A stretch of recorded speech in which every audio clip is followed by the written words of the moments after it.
Hello दोस्तों, स्वागत है आप सभी का। तो आज हम लगाने वाले हैं एसएससी जीडी का लाइव मॉक जो कि टेक्स्ट बुक पर चल रहा है। किस नाम से? Final countdown mega live test 1 के नाम से। ठीक है, तो आज हम इस मॉक को लगाने वाले हैं।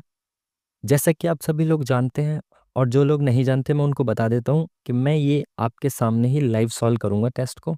ठीक है, तो इसमें बेसिकली आपको क्या सीखने की ज़रूरत है? अप्रोच, कि आपको एग्ज़ाम में, आप जब एग्ज़ाम सॉल्व करते हैं तो आपको आपकी एग्ज़ाम सॉल्व करने की अप्रोच क्या होनी चाहिए। ठीक है, तो वो चीज़ आप देखें किस तरीके से मैं क्वेश्चंस को सॉल्व कर रहा हूँ, स्पेशली मैथ्स और रीजनिंग के क्वेश्चंस की अप्रोच, है ना? कैसे हम यूनिट डिजिट से आंसर तक पहुँचते हैं कई बार, वो शॉर्ट ट्रिक्स वगैरह ये सब चीज़ें, जिससे कि आप विद इन टाइम एग्ज़ाम में अच्छा परफॉर्म कर पाएँ, है ना? विद इन टाइम एग्ज़ाम को कंप्लीट कर पाएँ। ठीक है, तो चलिए शुरू करते हैं बिना किसी फालतू बातों के।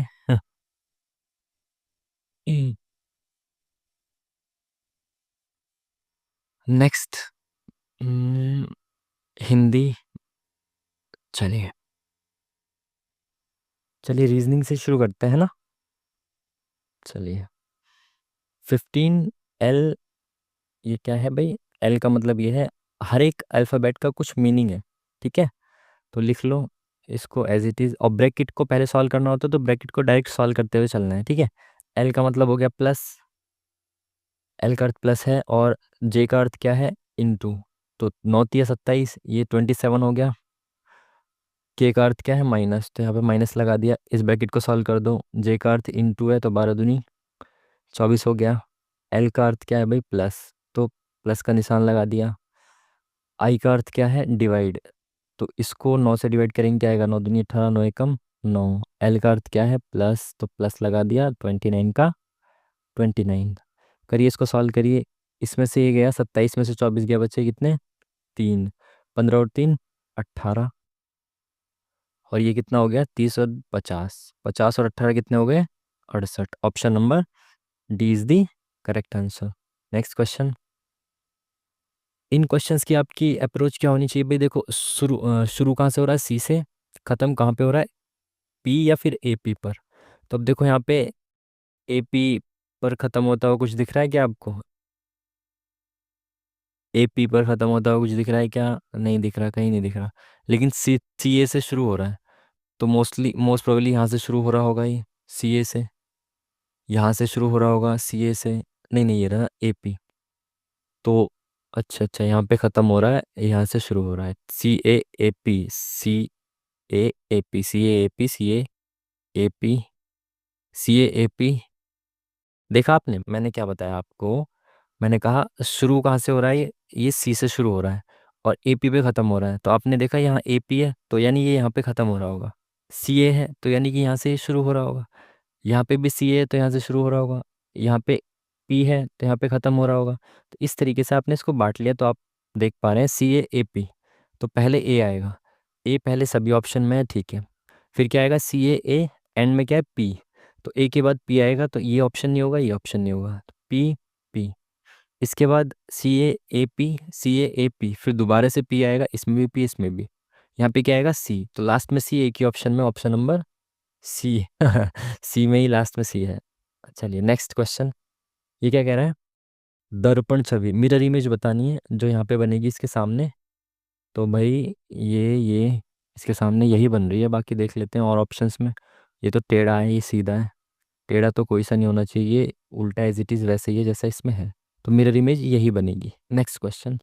प्रसिद्ध रिलेटेड है प्रख्यात से। प्रसिद्ध का मतलब प्रख्यात, प्रतिबंध का मतलब क्या होता है? उपयोग नहीं, निषेध। Next question. 4 6 6 10 8। ये देखो, फिर शायद ये कल कल मैंने आपको एक चीज़ बताई थी कि जब दो बड़ी बड़ी संख्याओं बीच में ऐसे छोटी छोटी आ रही हो, फिर बड़ी फिर छोटी, ये बीच में छोटी आ गई, ऐसे करके हो ना, तो आप क्या करेंगे? एक छोड़ के एक डबल सीरीज का लॉजिक लगाएंगे पहले। ठीक है, बाकी बाद में अगर नहीं लगता वो लॉजिक तो चेक ही कर लेना है। बट यहाँ पे देखो 10 14 के बीच में छोटी है, फिर ये छोटी संख्या है। तो पहले आप ना एक छोड़ के एक डबल सीरीज वाला लॉजिक लगा के देखो। 4 और 2 6, 6 और 2 8, 8 और 2 10, 10 और 2 12। तुरंत आंसर मिल गया। यही चीज़ आपका टाइम बचाती है। जब आप प्रैक्टिस करते हैं ना चीज़ों को, क्वेश्चन को, यही होती है अप्रोच आपकी, किस तरीके से आप क्वेश्चन को टैकल करते हैं। इसमें सारे लॉजिक लगा दो, नहीं आंसर निकल रहा, बाद में जाके देखा कि डबल सीरीज तो नहीं है। लेकिन हमने पहले ही देख लिया कि जब इस तरीके से बीच में छोटे छोटे नंबर्स होंगे तो हम डबल सीरीज को पहले लगा के देखेंगे लॉजिक। ठीक है, देखो यहाँ पे ये लग रहा होगा 6 4 10, 10 4 14, 14 4 18, 18 4 22। ठीक है ना। तो इस तरीके से आपको क्वेश्चंस को सॉल्व करना है। ये नीचे आ गया, ये ऐसे मुड़ गया। तो जैसा कि आप सभी लोग जानते हैं, मैं बार बार बताता हूँ, जब इस तरीके से इधर खुलेगा तो यहाँ पे मिरर इमेज बनाएगा ऐसे करके। ठीक है। फिर ये जब इधर की साइड खुलेगा तो ऊपर भी मिरर इमेज बनाएगा। देखो कहाँ मिरर इमेज बन रही है, बिल्कुल एज इट इज़, बिल्कुल मिरर इमेज है। यहाँ पे नहीं है, बॉक्स नहीं है। वैसे तो आंसर मिल गया, ऑप्शन नंबर 1 ही है, बाकी चेक कर लो, क्रॉस चेक। इसमें भी नहीं है नीचे, इसमें भी नहीं है मिरर इमेज, तो option number 1 is the correct answer. Next question. Dictionary का क्वेश्चन करने का तरीका आपको पता होगा, जैसा कि हम करते हैं सॉल्व। ऑप्शन में देखो पहले 2 है और 5 है, तो 2 और 5 में से पहले ये तो तय है कि 2 या 5 आएगा पहले, तो 2 और 5 में से देखो पहले कौन आएगा। FAC FAN, FA यहाँ पे है, FE यहाँ पे है, तो A पहले आता है, तो 2 पहले आएगा, 5 नहीं आएगा। अब देखो 3 यहाँ है और 1 यहाँ पे है, 3 और 1 में से पहले, 3 और 1 में से ही आएगा दूसरे नंबर पे कोई। तो 3 और 1 में से चेक करो कौन आएगा, FAC E और T। तो E पहले आता है तो 3 पहले आएगा, तो ये नहीं आएगा। 3 के बाद या तो 4 आएगा या फिर 1 आएगा, तो 4 और 1 में से चेक करो कौन सा आएगा, 4 और 1 में से चेक करो पहले कौन सा आएगा, FAN FAC। तो 1 पहले आएगा, C पहले आता है ना इनसे, तो 1 पहले आएगा, तो ये नहीं हो सकता, 1 पहले आएगा। Option number C is the correct answer. Next question. ये लॉजिक देखो भाई क्या है, 2 भरे हैं, फिर मतलब खाली हैं सारे, फिर 2 भरे, फिर सारे खाली होने चाहिए। सारे खाली कितने, 3 ऑप्शन में है। अब देखो इसमें क्या हो सकता है, ये जो डब्बा है ये एक इधर गया, फिर नीचे आया, फिर इधर, तो यानी कि यहाँ की साइड होगा डब्बा, नीचे की साइड। देख लेते हैं, इसमें तो है नहीं, पहला ऑप्शन खत्म हो गया। और किसी इसमें भी डब्बा नीचे की साइड है, गोला बीच में। ट्रायंगल का देखते हैं, ट्रायंगल का क्या सीन है। ट्रायंगल का क्या सीन है भाई, ट्रायंगल नीचे आया, इधर आया, अब ऊपर आएगा ट्रायंगल, तो ऊपर ही है उसमें भी और इसमें भी। लेकिन ये इस तरीके से कैसे घूमा, ये नोक ऊपर उठ गई ऐसे, तो ये नीचे बैठ गया। फिर यही नोक नीचे घूम गई तो ये ऐसे बैठ गया। अब ये नोक नीचे घूम जाएगी, तो ये आई थिंक ये कैसे बैठेगा, ऐसे करके बैठेगा शायद, ऐसे तो नहीं बैठेगा। आप समझ रहे हैं मैं कैसे बताना चाह रहा हूँ। देखो ये वाली नोक ऊपर उठ गई तो इसके सहारे बैठ गए यहाँ पे ऐसे। फिर ये वाली नोक नीचे घूम गई, घूम रही है एक बार ऐसे ऊपर की साइड, फिर नीचे, फिर अब इधर की साइड घूमेगी। तो जब ये नीचे आएगी नोक तो ये इस तरीके से बैठेगा। देखते हैं ऑप्शन नंबर बी, इसमें तो लग नहीं रहा, नेक्स्ट वाले में है क्या, देखो इसी तरीके से बैठा हुआ है। तो option number D is the correct answer. Next question. 6 मित्र हैं, उत्तर की ओर उन्मुख पंक्ति में बैठे हैं। ठीक है, पी आर के निकटतम बाएं बैठा है, पी आर के निकटतम बाएं बैठा है पी, और एस के दाएं से दूसरे स्थान पर बैठा है। देखो यहाँ पे कहा है इसने और, जब और से जोड़ता है ना सेंटेंस को तो ये पहले के बारे में बात करता है। जब यहाँ पे जो लिख देगा ना, जो की, तो ये दूसरे के बारे में बात करता है। इसको ध्यान रखना है, ठीक है, वरना कंफ्यूज हो जाते हैं समझने में। पी आर के निकटतम बाएं बैठा है, और मतलब पी ही एस के दाएं से दूसरे स्थान पे बैठा है, तो पी एस के दाएं से दूसरे स्थान पे, अगर एस यहाँ पर है तो दाएं से दूसरा स्थान कौन सा हो जाएगा, 1 2 ये वाला। टी आर के निकटतम दाएं बैठा है, आर के निकटतम दाएं टी बैठा है। यू आर के बाएं से दूसरे स्थान पे बैठा है, यू आर के बाएं से दूसरे स्थान पे यहाँ पे आ जाएगा यू। क्यू एस के निकटतम बाएं बैठा है, एस के निकटतम बाएं क्यू यहाँ पे बैठा है। पंक्ति में दाएं छोर पर कौन है, सबसे दाएं छोर पर तो ये टी ही है, तो option number 1 is correct answer. Next. अरे वाह, 2 क्वेश्चन आ गए ऐसे। ए सी पर ख़त्म हो रहा है और सी से शुरू हो रहा है, तो ए सी देखो यहाँ पे है, तो यहाँ पे ये बैरियर बना दिया मैंने। सी से शुरू हो रहा है और ए सी पे ख़त्म हो रहा है, तो ए सी यहाँ पे आ गया ये, तो यहाँ पे सी आना चाहिए, सी ए बी, तो यहाँ पे ए आना चाहिए, सी ए बी हो जाएगा ना, सी ए बी, सी ए बी ये दिख रहा, तो यहाँ पे ख़त्म, यहाँ पे सी आ जाएगा। आप देख रहे हो ना, बिना गिने हमने इसको बांट दिया। ए सी से एंड में ख़त्म हो रहा था, हमने यहाँ पे ए सी देखा तो यहाँ पे बांट दिया इसको। ए सी ए रहा, ए सी ए रहा, तो यहाँ पे देखा हमने सी से शुरू हो रहा था, तो शुरुआत में सी आएगा, तो सी ए बी, सी ए बी, तो पहले वाले ऑप्शन में ए आना चाहिए, तो ये नहीं हो सकता, ये नहीं हो सकता, सी ए बी आ गया। अब हमें क्या देखना है, सेकंड लास्ट वाले में सी आएगा, सेकंड लास्ट वाले में ये सी है, यहाँ बी है, तो ये नहीं हो सकता, ऑप्शन नंबर यही करेक्ट होगा। देखो सी यहाँ पे ऑलरेडी है भी। Option number 1। अगर आपको नहीं समझ में आता ना तो आप दोबारा से वीडियो पीछे करके इसको चेक करेंगे, ठीक है। चलिए नेक्स्ट क्वेश्चन। इसका कोड ये है, इसका कोड ये है। इसको कैसे लिखा जाएगा, मतलब एक एक नंबर का एक एक कोड दे रखा है। तो भाई क्या बोला, 6 का कोड क्या है? 6 कहाँ पे, ये रहा 6, 6 तीसरे नंबर पे है ना, ये ऐसे ही दे रखा है ना इसमें कोड। देखो यहाँ पे एक है, यहाँ पे एक है, तो एक का कोड क्या है, स्टार, और एक का स्टार, बिल्कुल ठीक है, सीक्वेंस में दे रखा है इनका कोड। तो 6 का आएगा ये वाला कोड। तो 6 का ये शुरुआत में यही कोड है, तो ऑप्शन यही आंसर होगा। 5 का चेक कर लो एक बार, क्रॉस चेक, 5 क्या है, 5 का ये बी है, तो बी है, ठीक है। Option number B is the correct answer. चलिए नेक्स्ट क्वेश्चन। ये क्या कह रहा है, आर के लिए बताना है क्या होगा। इसका ये है, इसका ये है, इसका ये है। तो भाई आर देखो कहाँ पे है, आर यहाँ पे है। इसने वैसे अल्फ़ाबेटिकल ऑर्डर में नहीं दे रखा है इनका नंबर, कुछ इसने कोड बना रखे हैं, तो उसमें पूछा है आर कहाँ। देखो आर यहाँ पे है, और आर कहाँ पे, आर यहाँ पे भी है। तो इन दोनों में चेक करना है आर क्या, केवल एक आर ही कॉमन है इन दोनों में, इन पूरे इसमें और इसमें केवल आर ही कॉमन है क्या। हमने देखा टी है क्या, इसमें टी नहीं है, आर है, आई नहीं है, आई के बाद पी है क्या, पी भी नहीं, एस है। तो इसमें एस भी है और आर भी है, तो इसमें भी आर और एस है। इट मीन्स इनके जो कोड है ना, इसमें केवल दो ही कोड ऐसे हैं जो इसमें भी हैं और इसमें भी हैं। तो देखो वो कौन कौन से हैं। एक तो इसमें 8 दिख रहा है, 8 ये रहा, और 8 ये रहा, और एक इसमें 2 दिख रहा है। तो 2 और 8 किस किस के कोड होंगे, आर और एस के। अब ये नहीं पता आर का कौन है और एस का कौन है। तो अब ये देख लो कि, और इसमें देखो, हाँ ऊपर वाले में देखो एस है, तो इसमें और कुछ तो नहीं है, एस के अलावा आर तो नहीं है ना, नहीं। तो इसमें देखो 2 या 8 में से एक चीज़ होगी, देखो 2 इसमें है। इट मीन्स कि एस का कोड 2 है, तो बचा किसका, आर का कोड क्या, 8। Option number D is the correct answer. Next question. जीवा कमल की पुत्री है। तो भाई कमल है के, कमल की पुत्री हैं जीवा जी जे माइनस, ठीक है। कमल के 2 पुत्र हैं, तो इनके 2 भाई भी हैं, ऐसे करके ये 2 पुत्र हो गए।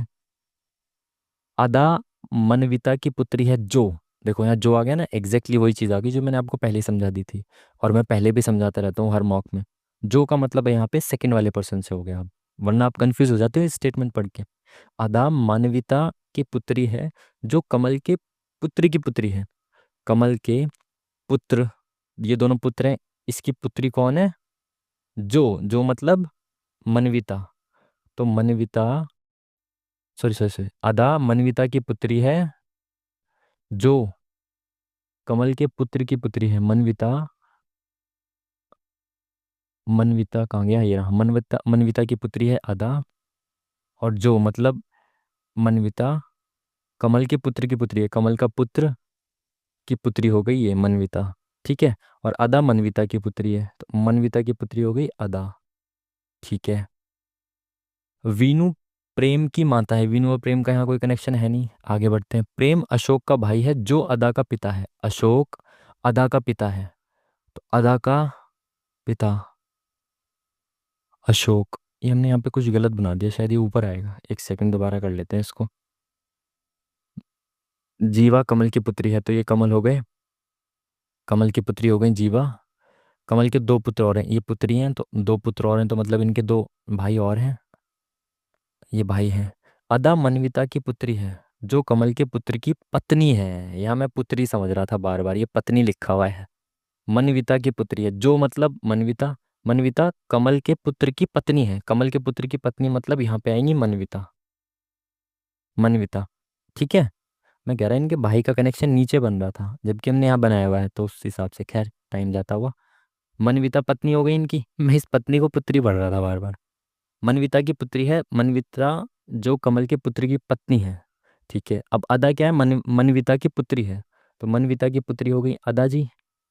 वीनू प्रेम की माता है, कोई कनेक्शन दिख नहीं रहा। प्रेम अशोक का भाई है जो अदा का पिता है, जो मतलब अशोक सेकंड पर्सन, जो अदा का पिता है, अदा का पिता अगर अशोक है तो अशोक का भाई कौन है, प्रेम, तो प्रेम यहाँ पे आ गया। पूछा है अदा वीनू से किस प्रकार संबंधित है, अदा वीनू का क्या कनेक्शन है। वीनू प्रेम की माता है, तो प्रेम की माता मतलब इनके पिता की पत्नी हो गई, किसका, वीना का, वीना का अदा से। ओम बोले। अदा से क्या कनेक्शन है? वी का अदा से क्या है भाई? इनके पुत्र की पुत्री मतलब पोती होगी, ऑप्शन नंबर ए। काफ़ी टाइम ले दिया इसमें हमने, करेक्शन हो गया ना इस वजह से। ये क्या है भाई? 144 12 का स्क्वायर दिख रहा है ये तो ये 12 का स्क्वायर यहाँ पे तो कुछ और ही है। 7 3 10 और 2 12, मतलब इनको जोड़ के 12 का स्क्वायर है। तो 8 2 10 और 5 15, 15 का स्क्वायर क्या है ये? देखते लॉजिक दिख गया ना आपको? आगे बढ़िए, नेक्स्ट क्वेश्चन। इसमें क्या है भाई? 31 से 32 प्लस 1, 32 से 36 प्लस 4, यानी प्लस थ्री 4 3 7, अगर इसमें प्लस करेंगे तो क्या आएगा? 43 ऑप्शन में नहीं है। तो ये 1 का स्क्वायर हो सकता है, ये 2 का स्क्वायर हो सकता है, आगे हो सकता है 3 का स्क्वायर प्लस करा हो। तो इसमें 3 का स्क्वायर 9 प्लस करेंगे तो 45 आएगा, बिल्कुल करेक्ट। क्रॉस चेक कर लो। 45 3 का स्क्वायर हो गया, प्लस अब 4 का स्क्वायर 45 में प्लस करेंगे कितना आएगा? 16, और ये 61 आ जाएगा, बिल्कुल क्रॉस चेक कर लिया, ठीक है। Option number C is the correct answer. इसमें देखिए क्या होता है भाई, दिए गए विकल्पों में से विषम का चयन करना है। तो लास्ट वाले से चेक करिए, यहाँ से चेक करिए, जी से डी पे, डी ई एफ जी, इधर +3, L I J K L, I D E F G I J K L, इसमें इधर से है तो यहाँ पे -3 है इधर से। इन दोनों में से एक गलत होगा, इधर से इसमें इधर से प्लस है, सॉरी डी से जी पे है, इसमें आई से एल पे। इसमें देखो KLM, यहाँ पे +2 हो रहा है और यहाँ पे तो कुछ प्लस ही नहीं हो रहा। इट मीन्स कि यहाँ पे ये लॉजिक तो नहीं लग रहा, तो कुछ और लग रहा होगा। प्लस माइनस का नहीं लग रहा मतलब। तो क्या लग रहा होगा, एक बार इनको प्लस कर, इनके वैल्यूज़ को देख लो प्लस करके। 18 7 और 4, 18 4 22 और 7 29, H 8 9 8 17 और 17 और 12 29, बिल्कुल है, बिल्कुल सही है। यानी कि इनका सम कर रखा है, थोड़ा टफ लॉजिक दे दिया इसने। इसे देखो, 5 और 11 और 5 16, और 16 और 13 29, ठीक है। इसका क्या है? Q मतलब 17, और S मतलब 19 20 30 36 और 3, ये ज़्यादा हो गया, ये नहीं होगा लॉजिक।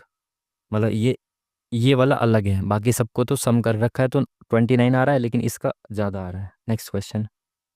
बोल रहे हैं यहाँ पे क्या आएगा, अगर यहाँ पे ये आता है तो ये क्या बना रखा है भाई? इसका मिरर इमेज बना रखा है, आमने सामने दे रखा है ना, तो इसका मिरर इमेज ढूंढो। स्टार टेढ़ा है, टेढ़ा तो आएगा नहीं, स्टार सीधा आएगा, स्टार सीधा आएगा, स्टार सीधा एक ही ऑप्शन में, ऑप्शन नंबर 4 में। आगे बढ़िए, नेक्स्ट क्वेश्चन। 6 मित्र बैठे हैं मेज के चारों ओर, कितने हैं? 6, तो 6 मित्र बना दिए, 1 2 3 4 5 6। पी एस के दाएं से दूसरे स्थान पर बैठा है, एस के दाएं से दूसरे स्थान पर कौन बैठा है? पी बैठा है। क्यू टी के निकटतम बाएं बैठा है, क्यू और टी का यहाँ पे कोई कनेक्शन नहीं है, आगे बढ़ो। पी आर और यू के बीच में बैठा है, पी जो है वो आर और यू के बीच में बैठा है। अब आर यहाँ बैठेगा या यहाँ बैठेगा, अब ये नहीं पता, आगे देख लेते हैं। एस आर के निकटतम बाएं बैठा है, बैठा दिया आर को। एस आर के निकटतम बाएं बैठा है, तो आर यहाँ बैठा होगा, एस यहाँ बैठा है। अब इसने क्या बोला था? पी जो है आर और यू के बीच में बैठा है, तो पी रहा, आर यहाँ पे है तो यू यहाँ पे आ जाएगा। आगे क्या है? पी और एस के ठीक बीच में कौन बैठा है? पी और एस के ठीक बीच में कौन बैठा है? आर बैठा है, इनको तो बैठाने की जरूरत ही नहीं पड़ी। ऑप्शन आ गया आंसर बी। चलिए, STU+2 N OPQ+3 JKL+2। अब यहाँ से +2 +3 +2 करेंगे, XYZ, Z यहाँ पे ये दोनों नहीं हो सकते। PQRS+3 करेंगे तो ये आएगा, TUV+2 ये आएगा। सिंपल सा लॉजिक है। एक विवाह के रिसेप्शन में एक व्यक्ति ने अपने दादा के पुत्र के भाई को बुलाया। भाई एक बार इसको बना लेते हैं। मैं हूँ ये, मैं, एक व्यक्ति ने अपने दादा के पुत्र, मैं, मेरे पिता के भी पिता मेरे दादा। अब क्या बोल रहा है? दादा के पुत्र मतलब मैं, के भाई मतलब मेरे भाई को बुलाया और उसकी तरफ इशारा किया। वह व्यक्ति उससे किस प्रकार संबंधित था? जिसको बुलाया भाई वो तो मेरा भाई हुआ ना, तो option number C is the correct answer. Next question, आगे बढ़ते हैं। खत्म। चलिए मैथ्स को ले लेते हैं पहले, टाइम ज़्यादा हो गया मेरे हिसाब से। चलिए बढ़ते हैं आगे। 2 प्रकार के चावल हैं जिनका मूल्य 25 रुपये किलो और 40 रुपये किलो है, 3:2 में मिलाया जाता है, तो मिश्रण का प्रति किलोग्राम मूल्य ज्ञात कीजिए। देखिए इसको बहुत सारे तरीके से कर सकते हैं, एलिगेशन से भी और सिंपल तरीके से भी। देखो 25 वालों को 3 किलो लिया है, 40 वालों को 2 किलो लिया है। अगर आप करेंगे तो 25 या 75, 75 रुपये के तो ये पहले वाले चावल हो गए। 40 रुपये किलो वाले 2 किलो लिए हैं तो वो 80 रुपये के हो गए। कुल मिला के 5 किलो चावल हो गए। तो ये कितना हो गया, 8 7 15, 155 रुपए की चीज़ है और 5 किलो है। तो ये कितना हो गया, 5 3 15, 5 एकम 5। यानी वो 1 किलो 31 रुपए की पड़ेगी ओवरऑल एवरेज। आगे इसको ना एलिगेशन से भी आप कर सकते हो, एलिगेशन से समझा देता हूँ। 25 रुपए किलो वाला है और 40 रुपए किलो वाला है। ठीक है, यहाँ पे ओवरऑल इसका प्राइस होगा और यहाँ पे रेशियो आता है। तो इसने रेशियो बता दिया, 3:2 में मिलाया है। इन रेशियो का जो वैल्यू होती है ना, इन रेशियो का जो सम होता है वो इनके डिफरेंस के बराबर होता है। 25 और 40 का डिफरेंस कितना है, 15 का। लेकिन इनका सम कितना है, 5 के बराबर है। तो इनको 15 बनाने के लिए इंटू 3 करना पड़ेगा। इंटू 3 इसमें भी, इंटू 3 इसमें भी। तो ये कितना बन गया, 9। और ये कितना बन गया, 6। अब ये 15 बन गया। इट मीन्स कि बड़ी वाली संख्या में से यहाँ से घटाया होगा तो 9 आया होगा। तो यहाँ पे कितना होगा, 31 होगा। 40 में से 31 घटाया तो 9 आ गया। अब 31 में से 25 को घटाया तो 6 आ गया। मतलब ओवरऑल जो थी वैल्यू 31 रुपये किलो बनी इन दोनों को मिलाने के बाद, जो कि हमने बेसिक से भी निकाल लिया और एलिगेशन से भी निकाल लिया। नेक्स्ट क्वेश्चन, शंकु का कुल क्षेत्रफल क्या है जिसकी त्रिज्या 21 सेंटीमीटर, ऊंचाई मतलब एच ये दे रखी है, क्या पूछा है, कुल पृष्ठीय क्षेत्रफल। तो भाई इसका टोटल सरफेस एरिया होता है पाई आर और ब्रैकेट में आर प्लस एल। एल क्या होती है, एल वाई ये शंकु है, ये इसकी एच है, ये एच है, और ये जो है इसकी आर है। ये वाली जो सरफेस है ना, ये होती है इसकी एल। तो यहाँ पे बनता है क्या, ये बनता है समकोण त्रिभुज। तो एच हमें दे रखी है कितनी, 28। आर हमें दे रखी है 21। एल निकालनी है। तो समकोण त्रिभुज में क्या होता है, ये जो होता है कर्ण का वर्ग बराबर लंब का वर्ग जमा आधार का वर्ग। तो 28 का स्क्वायर क्या होता है भाई, 28 का स्क्वायर होता है 784। एक बार कंफर्म कर लो, निकाल के देख लो, 8 8 64, क्योंकि मैं भूल रहा हूँ ना सारी चीज़ें। 16 4 20 और 2 22 18 56 4 8 5 7, ठीक है। 784, कहाँ गया हमारा मार्कर, ये रहा। 784 ये हो गया। और 21 का स्क्वायर क्या होता है, 441। 4 और 1 5, 8 4 12, 7 4 11 और 1 12, 1235 आ गया।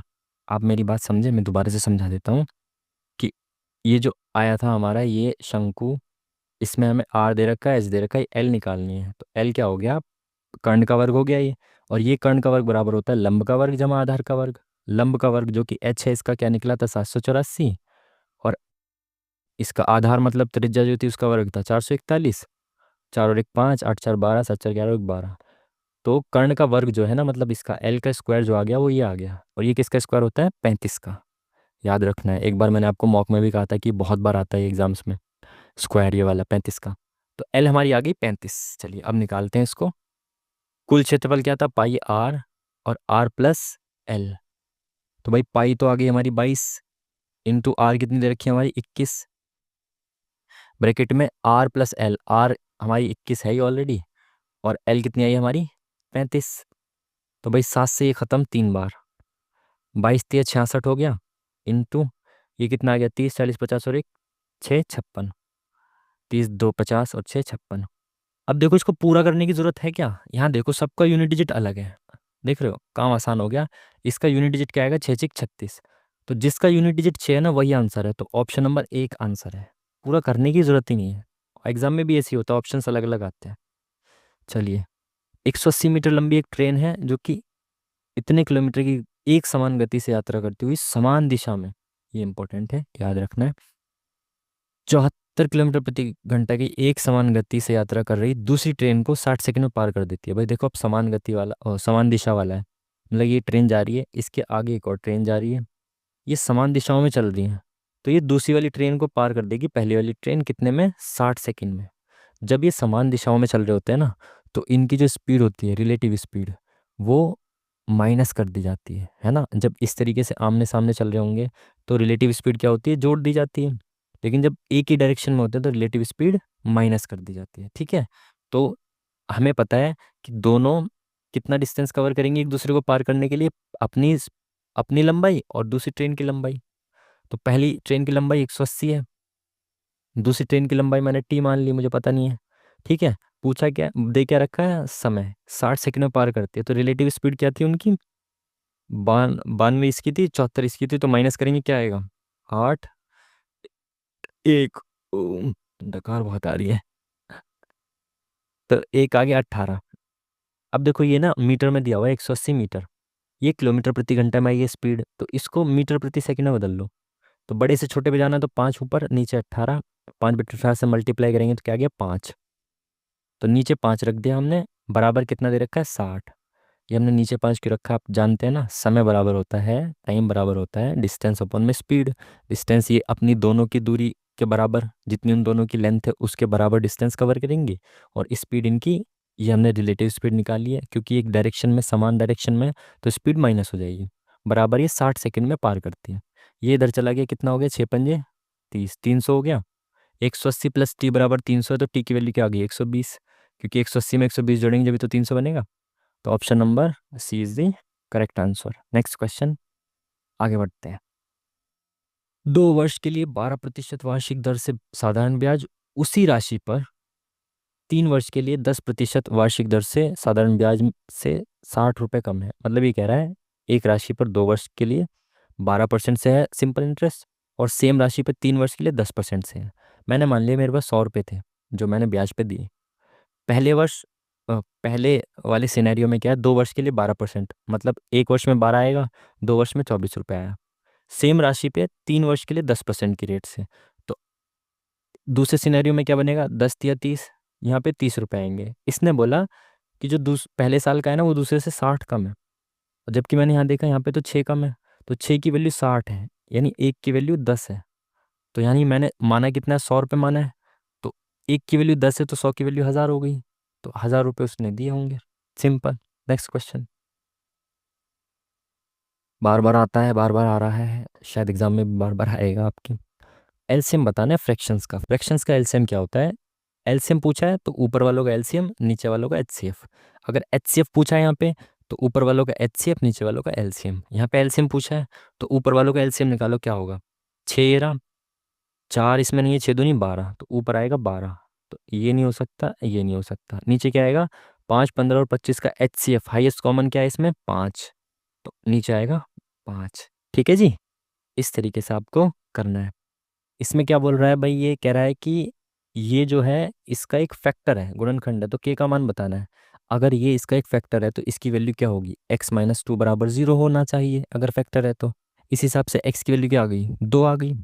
यदि x की वैल्यू 2 आ जाती है तो यहाँ पे पुट कर दो, इस पूरे की वैल्यू भी बराबर 0 होगी ना, क्योंकि ये इक्वेशन है, क्वाड्रेटिक इक्वेशन, इन सब में होता है ना ऐसे ही बराबर, इनके फैक्टर की भी वैल्यू बराबर 0 होती है, इनकी भी 0 होगी। तो 2x² क्या है 2 दूनी 4 प्लस 12, x का क्या है वैल्यू 2, तो 12 दूनी 24, x माइनस 25 के है, सॉरी ये x नहीं के है, ये के, x की वैल्यू तो हमने रख दी यहाँ पे 2, 12 दूनी 24 के माइनस 25 के बराबर 0।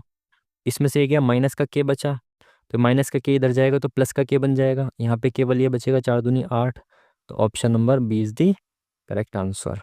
चलिए आगे बढ़ते हैं। नेक्स्ट क्वेश्चन क्या कह रहा है भाई, ये कह रहा है 8400 रुपये से अंकित 6 कमीजों पर इतने परसेंट की छूट दी जाती है, इतने रुपए में वो कितनी कमीजें खरीदी जा सकती हैं। 84 रुपये से 6 कमीजें आती हैं और उन पर एक कमीज का मूल्य निकाल लो भाई पहले। 84 रुपये से 6 कमीज आ रही हैं तो एक कमीज कितने की आ रही है, 6 कम 6 6 चौक 24, 1400 की। एक कमीज 1400 की आ रही है, उस पर 12.5% की छूट मिल रही है। 12.5% की वैल्यू आपको याद होनी चाहिए 1/8, फ्रैक्शन में आसान पड़ जाता है भाई। 8 रुपये पे 1 रुपये की छूट दे दी तो वो अब बेक कितने में रहा है उसको 7/8 में। भाई 8 में से 1 की छूट दे दी तो बेका किसने, उसने 8 के 7वें भाग पे। तो इतने रुपए पे वो बेच रहा है, पूछ रहा है इतने में कितनी शर्ट खरीद सकते हो आप। तो ये देख लेते हैं, एक शर्ट कितने की बेच रहा है वो, 8 × 8 4 इधर गया 8×5 = 40 और गुना 7। ठीक है, ये कितना आ गया 15×7 = 135, 1350 की वो एक शर्ट क्या करता है बेचता है। तो वो इतने रुपए में कितनी शर्ट खरीद सकता है, इसको यहाँ पे लिख लेते हैं।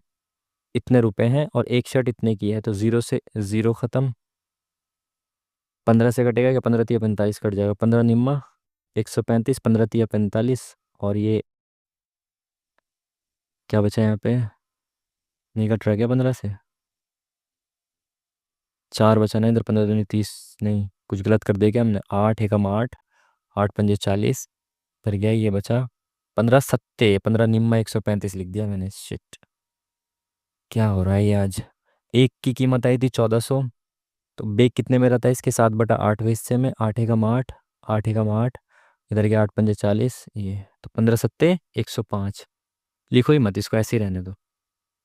4900 रुपये में कितनी खरीद सकता है भाई, 4900 रुपये है और एक की कीमत कितनी है 150 गुणा में 7। ठीक है, तो ये 7 से ख़त्म, 7 सत्ते 49, 700 आ गया। ये इससे ख़त्म, अब भी क्यों नहीं आ रहा, ये क्या हो रहा है। 4900 रुपये में ये 6 खरीदे, ये 6 खरीदता है इतने की, तो 6 एकम 6, 6 चौक 24, 1400 की एक शर्ट खरीदी, और एक शर्ट पे कितने की छूट देता है 12.5% की, तो यानी कि 1/8 की छूट देने के बाद 7/8 में बेचता है। 8 एकम 8, अरे यार ये मैं काट ही गलत रहा हूँ बार बार, क्या हो रहा है। एक कमीज है 1400 की, और ये बिक कितने रुपए की रही है 7/8 की, तो 8 एकम 8, 8 एकम 8, 6 इधर गया अभी, तो 8 सत्ते 56, 4 इधर गया, 8 पंजे 40। ये एग्जाम में गलतियां होती हैं, तो बार बार वही चीज़ें हम करते रहते हैं बार बार, देख रहे हो आप, एग्जाम में भी यही होता है। एक बार गलत कर दिया तो बार बार गलत ही करेंगे। टोटल हमारे पास है 4900 रुपये, और हमें एक शर्ट पड़ रही है 175 गुणा 7। हम कह रहे पूरा कट ही नहीं रहा है यार। 7 एकम 7, 7 सत्ते 49, 700 आ गया ऊपर। अब इसको काटो किससे, 7 से ही काट दो, 7 दूनी 14, 7 पंजे 35, 3, हाँ ठीक है। ऊपर आ गया 100, और 2500 का 100, 4 है क्या ऑप्शन में, ये रहा option number D is the correct answer. कई बार ये मिस्टेक्स होती है ना, तो होती चली जाती हैं। ए ने एक वस्तु को 25% लाभ पर बी को बेचा, बी ने सी को इस पे इतने पे बेचा, सी ने डी को इतने पे बेचा, डी ने इतने रुपए में खरीदा। आप सीधा लिख लो भाई, ए ने बेचा ए में, ए ने बेचा ए रुपए में, बी को बेचा 25% लाभ पे, तो बी ने इसको लिया 125% पे। ठीक है, ये बी ने लिया इसको। सी ने बी ने सी को बेचा 10% के लाभ पे, तो सी ने कितने पे लिया, एक्स के 110% पे, सी ने ले लिया। और सी ने डी को 40% की हानि पे बेचा, तो डी ने इसको कितने में लिया है भाई, 60% पे। 40 की हानि होगी ना। एक्चुअली में डी को पड़ा कितने का, ये 46.20 का। ठीक है, तो भाई इसको काटो, 25 चौका 100, 25 पंजे 125, एक जीरो से एक जीरो खत्म, एक जीरो से एक जीरो खत्म।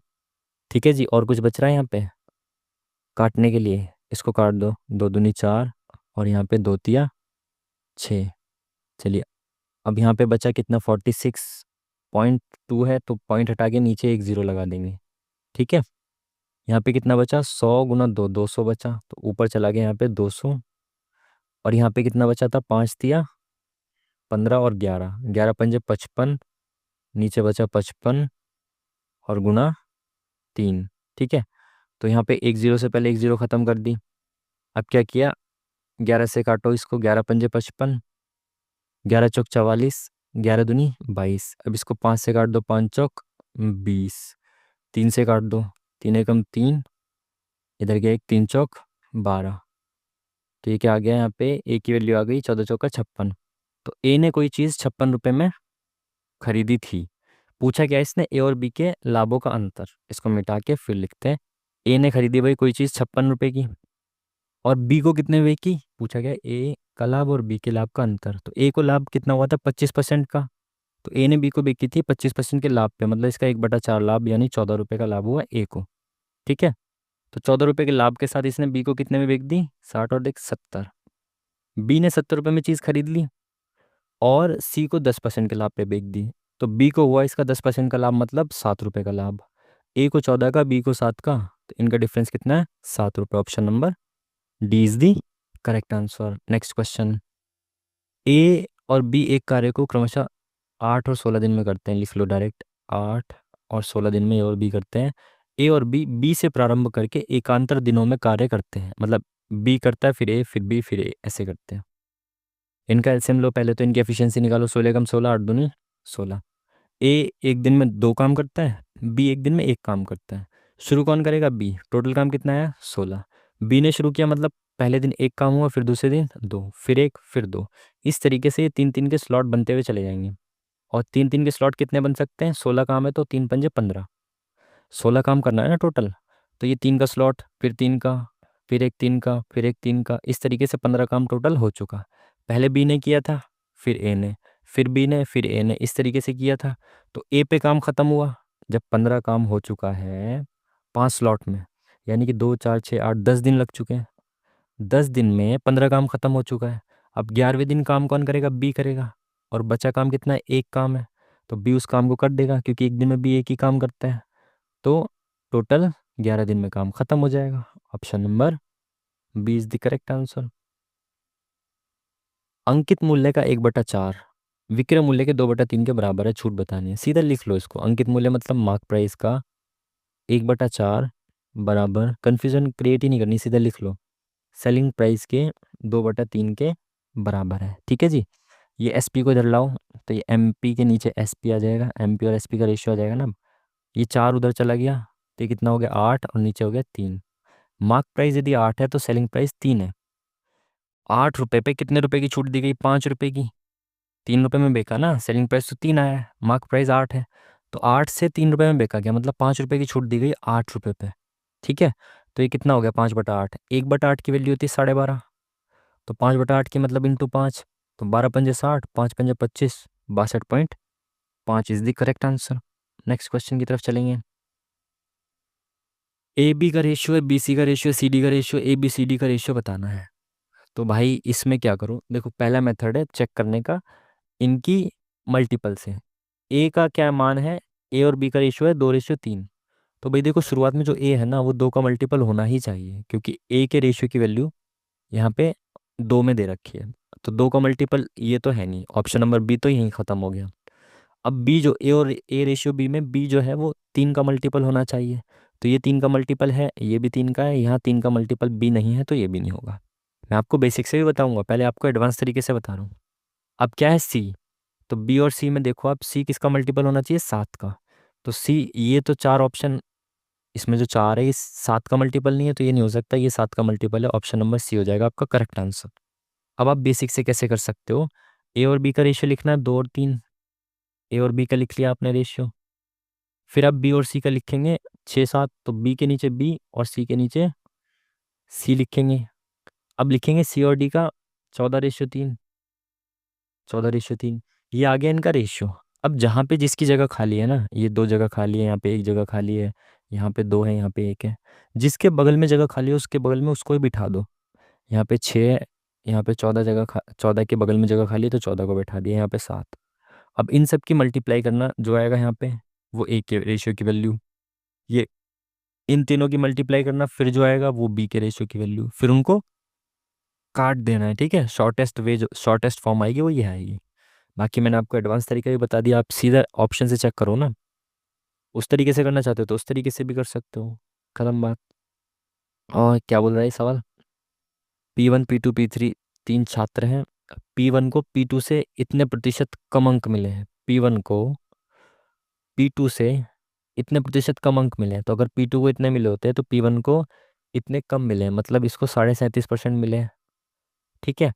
और P3 से, मतलब इसको P3 से 70% अधिक अंक मिले हैं। कॉम्प्लिकेटेड हो गया ना, आगे देखें क्या कह रहा है। यदि P2 को इतने, हाँ ये सही है, इसने बता दिया कि P2 को इतने मिले हैं, बिल्कुल ठीक है। तो इस तरीके से करो आप डायरेक्ट। P2 को कितने मिले हैं? 81 60। इसने बोला है कि P1 को P2 से इतने प्रतिशत कम अंक मिले हैं, 62.5% कम मिले हैं, मतलब इसको इसका 37.5% मिला है। ठीक है जी, इसको इतना मिला है। अब बोल रहा है और, मतलब P1 को ही P3 से 70% अधिक अंक मिले हैं। तो ये जो P1 है, जो P3 को अंक मिले होंगे, जो P3 को अंक मिले होंगे उससे 70% ज़्यादा ये है। तो P3 को अगर 100% मिला है तो ये, इसकी वैल्यू 170% है ना, क्योंकि ये 70% ज़्यादा है P3 से। आप समझ पा रहे हो ना? ये जो P1 की वैल्यू है ये P3 से 70% ज़्यादा है। तो अगर P3 100% है तो ये 170% है। ठीक है। तो इसकी वैल्यू कितनी दे रखी है? 170%। तो मैंने नीचे 170 से गुणा करी तो 1% की वैल्यू आ गई, इंटू 100 करा तो 100% की वैल्यू आ गई। समझ पाए ना? ये जो आया था 8160 इंटू 37%, ये तो आ गया था P1 की वैल्यू। P3 की वैल्यू, उसने बोला कि P1 की जो वैल्यू है वो P3 से 70% ज़्यादा है। तो हमने कहा P3 की 100% है तो इसकी P1 की 170% है। तो फिर मैंने इसको 170 से डिवाइड किया तो 1% की वैल्यू आ गई, इंटू 100 किया तो 100% की वैल्यू आ गई। 100 से 100 को ख़त्म किया, इस पॉइंट को हटाएंगे तो नीचे एक जीरो आ जाएगी इंटू में, तो एक जीरो यहाँ पे बढ़ गई। अब इसको काटना है, काटिए। 17 से काटता हूँ, 17 एकम 17, जीरो जीरो, एक जीरो कट गई यहाँ से, ख़त्म। 17 एकम 17 काट रहा था ना मैं, यहाँ से काटता हूँ 17 दूनी चौथी, यहाँ से कट रहा है क्या, नहीं। 17 चौका 68, 69 70 80, और 68 70 80 11 12 13, 136, 17 अट्ठे 136। तो यहाँ पे आ गया 48, यहाँ पे 10, तो इसको काटा, 5 दूनी 10, 5 सत्ते 35, 5 पंजे 25। दो को काटा यहाँ से, 2 दूनी 4, 2 चौक 8, तो ऊपर आ गया 24 × 75। ये आ गया 24 × 75। और कुछ बचा क्या, नहीं। तो भाई इसकी वैल्यू निकालनी है, तो वो कैसे करोगे आप, सीधा कर दो 24 × 75 ही। सिली मिस्टेक्स ज़्यादा हो रही हैं आज, तो सीधा मल्टीप्लाई कर रहे हैं हम। 5 चौक 20, 5 चौक 20, 5 दूनी 10 और 2 12, और नीचे आ गया 7 चौक 28, 2, 7 दूनी 14 और 2 16। तो ये आ गया हमारा 0 8 2 10 6 7 8 1800 आ गया। Option number C is the correct answer. यदि आपको समझ में नहीं आया ना, तो आप वीडियो पीछे करके दोबारा से उसको समझ सकते हो, ठीक है जी। आगे बढ़ते हैं। शहर की वर्तमान जनसंख्या इतनी है, यदि पिछले कुछ वर्षों से प्रतिवर्ष 10% की चक्रवृद्धि दर से जनसंख्या बढ़ रही है, तो 2 वर्ष पहले जनसंख्या क्या थी। बार बार सवाल आ रहा है मॉक में, बार बार आपको समझा रहा हूँ।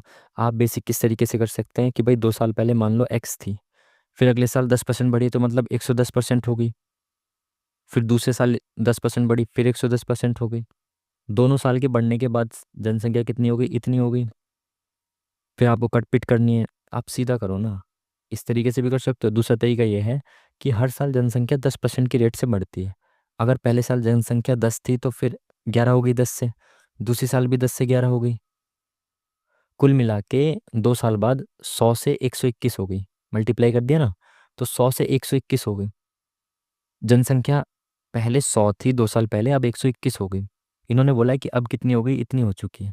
तो 121 की वैल्यू ये दे रखी है हमें, और 100 की वैल्यू निकालनी है कि 2 साल पहले कितनी थी। निकाल दो इसको, कैलकुलेशन करनी है। 60 500, ये 121 की वैल्यू है। निकालनी कितने की है, 100 की वैल्यू है।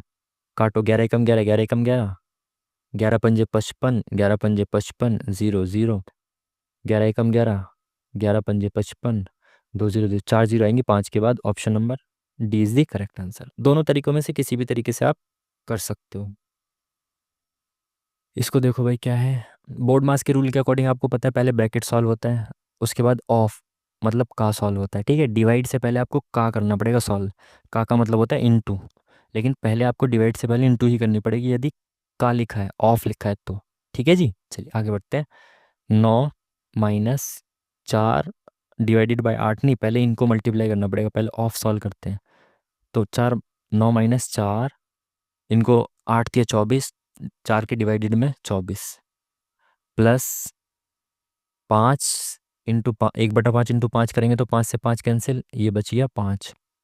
इसके डिवाइडेड 9 है तो नीचे 9 लिख दिया, प्लस ये डिवाइडेड 1/5 है तो पहले डिवाइड करेंगे तो ये 5 ऊपर चला जाएगा, इंटू बन जाएगा, तो 5 पंजे 25, ये आएगा 250, और गुणा में 1/10। तो 0 से 0 ख़त्म, ये 4 एकम 4, ये 4 छिंग 24, तो कितना बचा, यहाँ पे ये 25 बचा और यहाँ पे ये 9 बचा, तो 25 और 9 कितना हो गया, 34। और यहाँ पे कितना बचा, प्लस का 5/9 और माइनस का 1/6। तो भाई 34 तो पूरा पूरा बचा, ये रहा, और बाकी ये बचा, तो इसको माइनस करोगे ना तो आप यही आएगा। 30 में से 9 गया, कितना बचा है, 21, 6 × 9 = 54, ये कितना आ गया, 3 × 7 = 21, 3 एकम 3, 3 × 8 = 24, 7/18। Option number D is the correct answer. Next question की तरफ चलते हैं। 2 वर्ष पूर्व ए और बी की आयु का अनुपात इतना था। भाई आज से 2 वर्ष पूर्व ए और बी की आयु का अनुपात इतना था। 4 वर्ष पश्चात उनकी आयु का अनुपात इतना है। ये वर्तमान है, अब यहाँ से 4 वर्ष पश्चात उनकी आयु का अनुपात कितना हो गया, 4:5। बी की वर्तमान आयु बतानी है। देखो भाई गैप कितना हो गया, 2 साल पहले या 4 साल बाद है, तो यानी ये यहाँ से यहाँ तक 6 साल का गैप है। रेशियो में कितने का गैप है, 1 का गैप है। ठीक है, यहाँ से यहाँ तक भी 6 साल का गैप है, रेशियो में कितने गैप है, 1 का। इट मीन्स कि एक रेशियो की वैल्यू 6 है। तो इसकी वैल्यू कितनी हो गई, 24, और इसकी वैल्यू कितनी हो गई, 30। वर्तमान आयु इन ये वाली जो आयु है ये इनकी 4 साल बाद है। तो 4 साल पहले कितनी हो जाएगी, वो वर्तमान आयु होगी ना 4 साल पहले वाली, तो वो 26 हो जाएगी। Option number B is the correct answer. Next चलो आगे बढ़ो। 8, 10, 12 सेंटीमीटर किनारों वाले 3 ठोस लोहे के घनों को एक साथ पिघलाकर एक नया घन बनाया। ठीक है, तो ये अलग अलग जो किनारे वाले घन हैं इनको पिघला के एक घन बना दिया। इट मीन्स कि इन तीनों का वॉल्यूम जो है वो बराबर उस बड़े वाले घन के वॉल्यूम के होगा। और बताया क्या इसने, यह देखा गया कि अनुचित संचालन के कारण पिघले हुए पदार्थ का इतना नष्ट हो गया।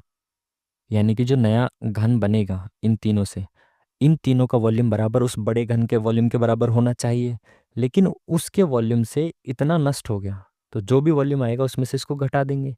अब जो नया घन बना है उसका संपूर्ण पृष्ठीय क्षेत्रफल बताना है। देखो, तीनों घन है, तीनों को पिघलाएंगे तो नया घन जो बनना चाहिए उसका वॉल्यूम क्या होना चाहिए, 8 का क्यूब होता है 512, एक 10 का क्यूब होता है 1000, और 12 का क्यूब होता है 1728। तो ये कितना बना, 8 और 2 10, इधर गया 2 3 1 4, 7 5 12, और ये इधर कितना गया 3, तो ये हो गया 3240। 8 और 2 10, 2 और 1 3 और 1 4, 7 5 12, और ये हो गया इतना। मतलब जो नया हमारा घन बनना चाहिए उसका ये होना चाहिए वॉल्यूम, लेकिन इसमें से नष्ट हो चुका है। इसमें से 496 नष्ट हो चुका है, तो इसमें से पहले मैं 496 हटा दूं तो कितना आएगा 4, और यहाँ पे कितना बचा 13, 9 और 4 13, और ये इधर चला गया 4, और यहाँ 9 और 4 13, 11 में 4 गया 7, और यहाँ बचा 2, 2744 जो है वो हमारे नए क्यूब का एग्जैक्ट वॉल्यूम होगा। ठीक है जी।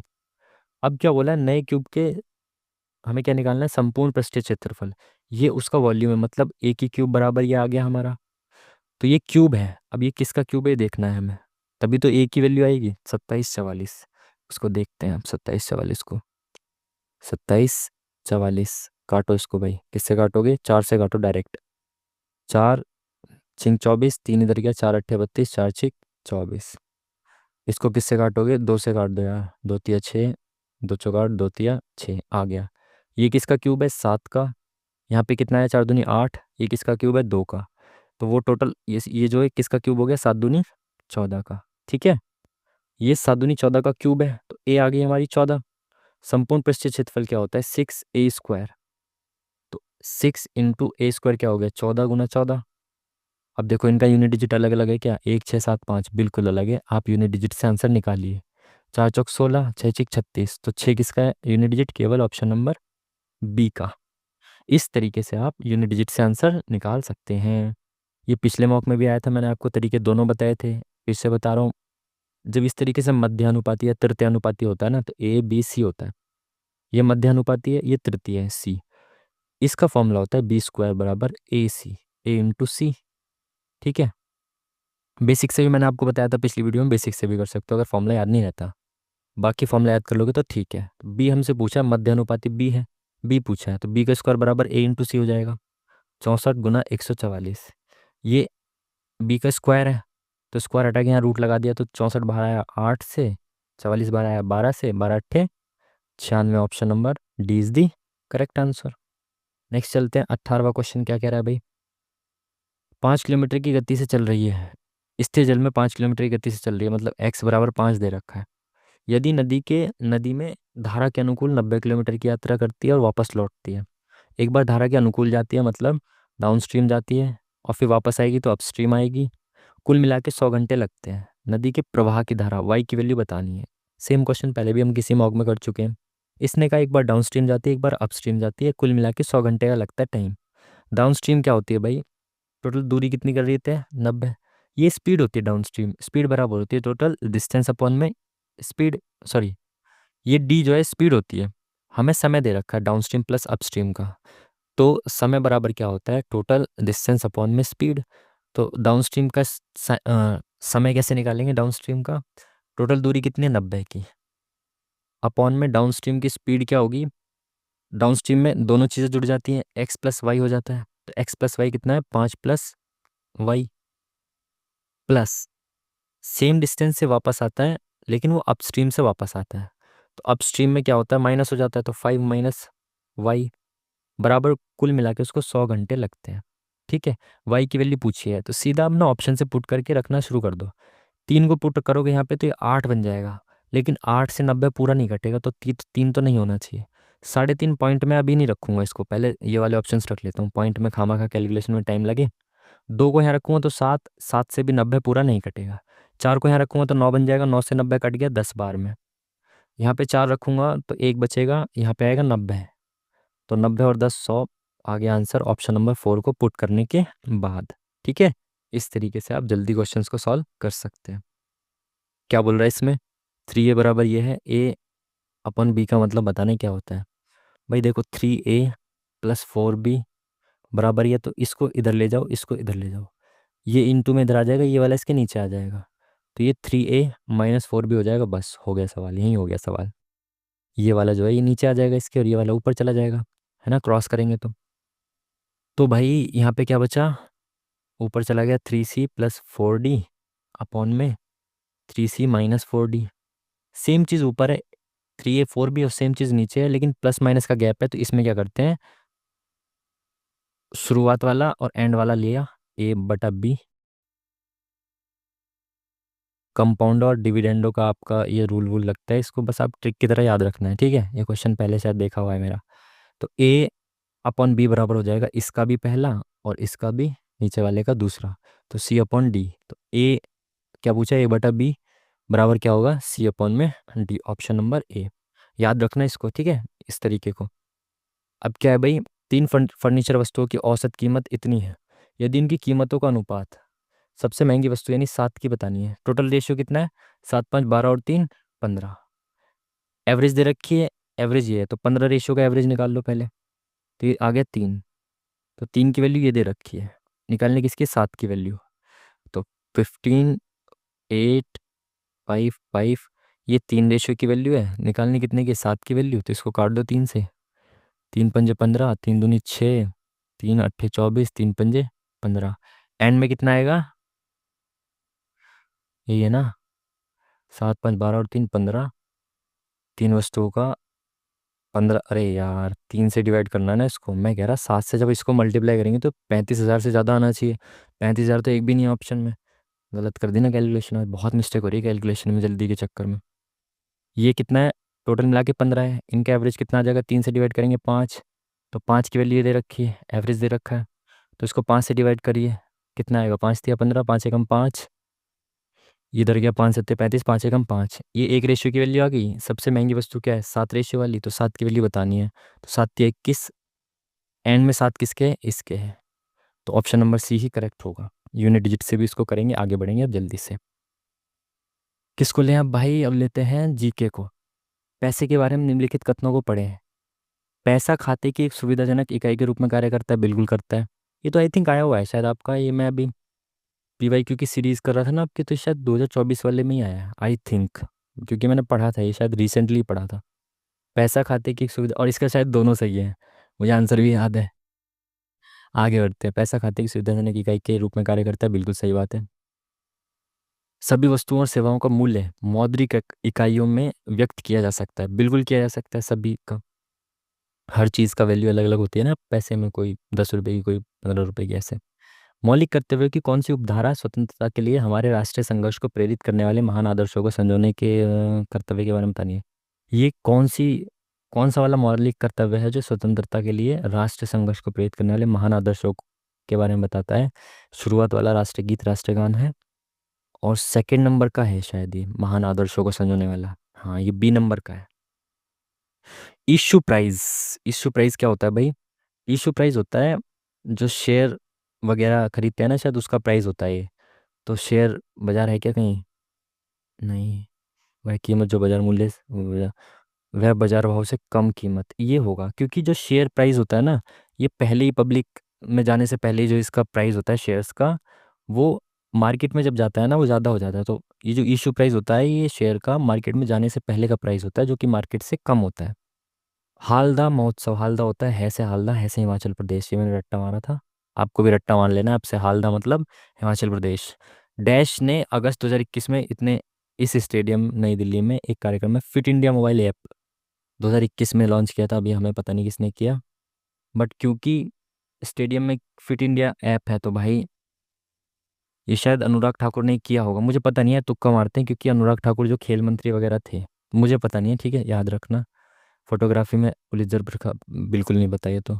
किस संवैधानिक संशोधन में 6 से 14 वर्ष की आयु के बच्चों को अनिवार्य शिक्षा, 86वां संविधान संशोधन 2002 राइट टू एजुकेशन एक्ट भी जोड़ा गया, 21 आर्टिकल 21A जोड़ा गया। ये सब चीज़ें आपको याद रखनी है। एक नया मौलिक कर्तव्य जोड़ा गया, 11वां कर्तव्य, ठीक है। नेक्स्ट, क्रिकेट में दोनों विकेट, ये तो 22 गज होती है। नेक्स्ट क्वेश्चन, पंजाब का उत्सव लोहड़ी अभी तो मनाया हमने, जनवरी चल रहा है ना, अभी तो मनाया ही। निम्नलिखित में से कौन सा एक द्वितीयक प्रदूषक होता है? वो होता है भाई आपका ओजोन। ओजोन मेन होता है, लेकिन लेकिन इन चारों में से कौन सा हो सकता है? इन चारों में से धुंध होता है, आई थिंक। स्मॉग को भी वही कहते हैं, स्मॉग ही होता है, नहीं? हाँ, स्मॉग को भी सेकेंडरी पॉल्यूटेंट कहते हैं। अब इसको समझाने का टाइम तो नहीं है, आगे बढ़ते हैं, हिंदी भी करनी है। निम्नलिखित 14 शासकों में से किसने तंजावुर में निशुंभ सुदिनी देवी मंदिर का निर्माण कराया? निशुंभ सुदिनी ये किसने कराया था भाई? ये शायद इन दोनों में से एक ने कराया था, विजयालय या राजा राज ने। किसने कराया था ये? शायद इसने कराया था, विजयालय ने कराया था। इन दोनों में से एक था यार, याद नहीं आ पा रहा बिल्कुल भी। 2011 के अनुसार लिंगानुपात सबसे अधिक है भाई आपका केरल का। अलरमेल, अलरमेल वल्ली पद्म भूषण प्राप्त करने वाली शास्त्रीय नृत्य की, पता नहीं भाई, आगे चलते हैं अभी। भारतीय मुद्रा नोट के भाषा पैनल पर कितनी भाषाएं होती है? 15 भाषाएं होती है। नेक्स्ट, राष्ट्रीय महिला आयोग कब बनाया था? 1990 के एक्ट से 1992 में बना था, ठीक है। स्वर्ण सिक्कों को बड़े पैमाने पर जारी करने वाला था कुषाण, और सबसे शुद्ध सिक्के थे गुप्त के। 24वें वाणिज्य उद्योग मंत्री पीयूष गोयल। रूसी संघ के राष्ट्रपति द्वारा प्रधानमंत्री मोदी को पता नहीं कौन सा दिया गया हमें पुरस्कार। मांग के नियम के अनुसार जब वस्तु की कीमत में वृद्धि होती है तो मांग की गई मात्रा कमी होती है, मांग की गई मात्रा घटती है। संविधान के वित्तीय आपातकालीन प्रावधानों को, वित्तीय फाइनेंशियल इमरजेंसी 360 कहाँ से लिया गया है? ये लिया है जर्मनी से। नेक्स्ट क्वेश्चन, हिंदी में चलते हैं जल्दी से। कौन सा शब्द अगुआ का पर्यायवाची नहीं है? अगुआ अग्रणी होता है, सरदार मुखिया भी होगा शायद, धनाढ्य मतलब धनी होता है, ये नहीं हो सकता। स्वाधीनता का पर्यायवाची होता है स्वतंत्रता। विलोम शब्दों का युग्म सही है। ज्वार का ठोस पता नहीं क्या होता है। ग्रस्त, गृहस्थ का सन्यासी होना चाहिए, तो नहीं होगा। ज्योति का तम ये हो सकता है, उजाले का अंधकार। तुच्छ का सज्जन, यही लग रहा है सही सा तो। नेक्स्ट क्वेश्चन, शशि का विलोम होता है भाई आपको तरणी।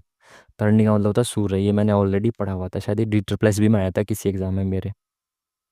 कलंकारोपण का क्या मतलब होता है? कलंक लगाना मतलब दोष मढ़ना। बहुत आगे बढ़ जाने की आकांक्षा, उच्चायुक्त उच्च आकांक्षा। बिल्ली को पहले ही दिन मारना चाहिए, बिल्ली को पहले ही दिन मारना चाहिए, पहले ही दिन मारना चाहिए बिल्ली को, बिल्ली समझ। रॉब पहले ही दिन पर नहीं, मैं कर देना चाहिए। जिस व्यक्ति के आश्रम में रहना उसी को हानि बचाने नहीं, बुरा समय आते ही सचेत हो जाना चाहिए। पहले ही मार देना चाहिए मतलब भय का शमन शुरू में ही कर देना चाहिए, ये हो सकता है, आई डोंट नो, ठीक है। चोरी करते हुए पकड़े जाने वाले विद्यार्थी को घड़े पानी पड़ा, घड़ों पानी पड़ गया, घड़ों पानी पड़ गया मतलब वो क्या हो गए? लज्जित हो गए, शर्मसार हो जाना, घड़ों पानी पड़ना। सही वर्तनी पहलू, बड़े की मात्रा, दीपावली ठीक है, ऐतिहासिक ए, चतुर्दशी गलत। इनमें से शुद्ध कौन सा है? इंद्र इंद्रवज्रा, इंद्रवज्रा। तुम तुम्हारा काम करो, तुम तुम्हारा मतलब तुम अपना काम करो। मुझे इस कार्यालय की सभी जानकारियां दी शीघ्र चाहिए। डैश जीवन बिताना अच्छा रहता है, डैश जीवन अच्छा जीवन सादा जीवन बिताना अच्छा रहता है। उसने मोटे मोटे फल छांट लिए, क्या बताना है? त्रुटि। मोटे मोटे, उसने मोटे मोटे फल छांट लिए, शायद इसमें लिए नहीं आता, लिए होता है, छांट लिए। I am not sure, but यही लगाएंगे, आगे बढ़ते हैं। हिमालय पर्वत का राजा है, त्रुटि बतानी है। हिमालय पर्वतों का राजा है, शायद ये होना चाहिए, तो पर्वत का राजा, आई थिंक ये गलत होना चाहिए। सूर्य प्राणी जगत का मित्र है, वह प्रकृति में नवीनता पैदा करता है। उसके आते ही डैश का अंधकार, रात्रि का अंधकार और नीरवता। अंधकार और नीरवता क्या होता है? समाप्त हो जाता है, गायब हो जाता है। नई स्फूर्ति के साथ मनुष्य और पशु पक्षी अपनी अपनी डैश शुरू करते हैं, अपनी अपनी क्या करते हैं? दिनचर्या शुरू करते हैं। डैश की पहली किरण जब धरती के आंगन में अपना डैश की मतलब सूर्य की पहली किरण जब धरती के आंगन में पड़ती है तो चिड़िया चहचहाकर उसका डैश करती हैं। पहली किरण का क्या किया जाएगा? स्वागत किया करती हैं। अरे भाई टाइम से पहले ख़त्म हो गया। मुझे लग रहा था टाइम टाइम कम पड़ जाएगा। हलवा टेस्ट है क्या? चलिए तुक्के मारते हैं अब। यहाँ से शुरू करते हैं छठे से। फीचर फोटोग्राफी श्रेणी में पत्रकारिता का अवार्ड किसको मिला है? ये हमें पता तो नहीं है लेकिन तुक्का मारें क्या? हम्म, इसको ये लगा देते हैं मुझे पता नहीं है लेकिन अटेम्प्ट कर देते हैं, काफ़ी टाइम बचा हुआ है। अलरमेल वल्ली कहाँ से रिलेटेड है? अलरमेल वल्ली साउथ की होंगी, साउथ की ये सारे नृत्य। मोहिनीअट्टम, भरतनाट्यम, ये अलरमेल वल्ली, मोहिनीअट्टम और कुचिपुड़ी दोनों। ये तो कुचिपुड़ी इधर का हो गया, मोहिनीअट्टम केरल, ये कथकली और कुचिपुड़ी दोनों इसके हो गए। वल्ली पल्ली ये शायद भरतनाट्यम से रिलेटेड होंगी शायद, या मोहिनी से। हम्म, भरतनाट्यम लगा देते हैं, नेक्स्ट देखते हैं क्या होता है। पता नहीं है क्या है नहीं क्या। मैं तुक्के मार रहा हूँ ये वाले, ठीक है? सही जाते हैं गलत पता नहीं है, बाद में देख लेंगे इसको। प्रधानमंत्री नरेंद्र मोदी को पुरस्कार प्रदान किए गए हैं, क्या नाम पर? रूसी संघ के राष्ट्रपति द्वारा। पता नहीं भाई, इसमें तुक्का क्या ही लगाए। टाइम हो गया ख़त्म। आज का हमारा स्कोर क्या रहा है भाई? भाई वाह, आज का है स्कोर थोड़ा ठीक चमकाने वाला। कल हमारा जो हमने इससे पिछला मॉक लगाया था वो मॉक भी अच्छा खासा था, क्योंकि मैंने बाकी दोस्तों से पूछा था, उनके भी नंबर्स थोड़े डाउन ही थे। सबके 135 के अराउंड, 135 40 के अराउंड थे। तो उसमें हमारे भी 145 ही आए थे, बट इस मॉक में हमारे अच्छे खासे मार्क्स आए हैं। और दो क्वेश्चन गलत हुए हैं, और आई थिंक ये दो वही होंगे शायद जो हमने एंड में अभी तुक्के मारे हैं, आई थिंक। हो सकता है, बाकी इसका डिटेल एनालिसिस आएगा तब देखेंगे क्या रहता है स्कोर। बाकी तो भाई चलिए, ये था आज का हमारा मॉक और ये था आज का हमारा स्कोर।